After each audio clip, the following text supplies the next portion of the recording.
ನಮಸ್ಕಾರ. ಇವತ್ತು ವಿಶೇಷವಾಗಿ ನಮ್ಮ ಅತಿಥಿಗಳಾಗಿ ರಮ್ಯಾ ಮೇಡಮ್ ಅವರು ಬಂದಿದ್ದಾರೆ.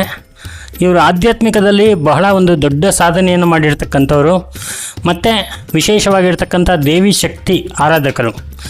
ಇವ್ರ ಬಗ್ಗೆ ತಿಳ್ಕೊಂಡು ಒಂದಷ್ಟು ನಮ್ಮ ಒಂದು ಆಡಿಯನ್ಸ್ಗೆಲ್ಲ ಒಂದು ಅದ್ಭುತವಾಗಿರ್ತಕ್ಕಂಥ ಒಂದು ಎಕ್ಸ್ಪೀರಿಯೆನ್ಸ್ ಆಗಲಿ, ಇವರ ಒಂದು ವಿಶೇಷತೆ ಏನು ಅಂತ ಗೊತ್ತಾಗಲಿ ಅಂಥೇಳಿ ಈ ಒಂದು ವಿಡಿಯೋವನ್ನು ನಾವು ಮಾಡ್ತಾ ಇರೋದು.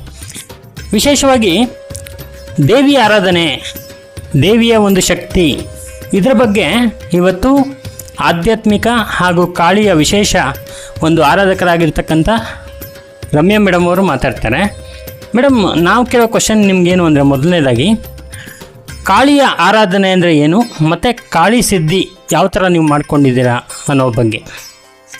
ಮೊದಲನೇದಾಗಿ ಹೇಳಬೇಕು ಅಂದರೆ, ಕಾಳಿ ಮಾತೆ ನನಗೆ ತುಂಬಾ ಕನಸಲ್ಲಿ ಬರೋದು, ಮುಂಚಿಂದಾನೂ ಏನೋ ಒಂದು ಕನೆಕ್ಷನ್ ಅಂತಕ್ಕಂಥದ್ದು ತುಂಬ ಬಿಲ್ಡ್ ಆಗ್ತಾ ಹೋಯಿತು.